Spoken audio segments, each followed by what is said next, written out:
Police have regained control of the high-security prison near Jakarta. 156 inmates, most of them detained on terrorism charges, managed to take over 3 of the 6 prison blocks on Tuesday.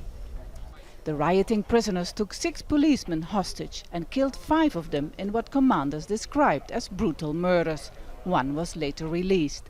ISIL claims responsibility for the hostage siege and uploaded photos and videos on websites suggesting from inside Depok prison.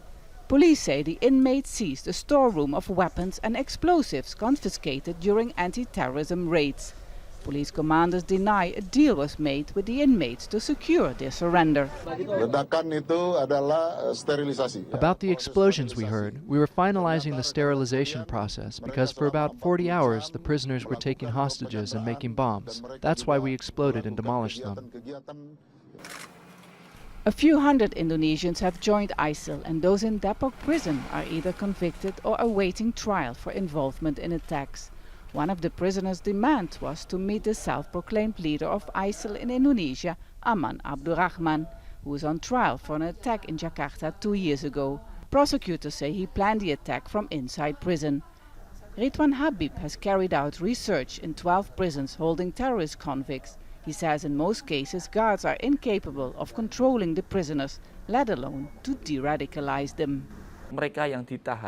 Those convicted on terrorism charges consider prison a place for them to study, like an academy, their university of jihad. To them, prisons are not considered a place where they will change their ideology. They learn inside prison, they recruit others.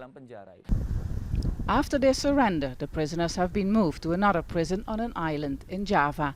But questions have been raised about how secure it is. Plans to build a top security jail, especially for prisoners convicted of terrorism, have been postponed for years. While the hostage crisis has been resolved relatively smoothly, a lot of questions remain. How could this happen inside of one of the country's most secured prisons? And why are confiscated weapons and explosives stored inside a prison compound? All clear signs, according to experts, that Indonesia's prison system needs a complete overhaul. Vaessen, Al Jazeera, in Depok, south of Jakarta.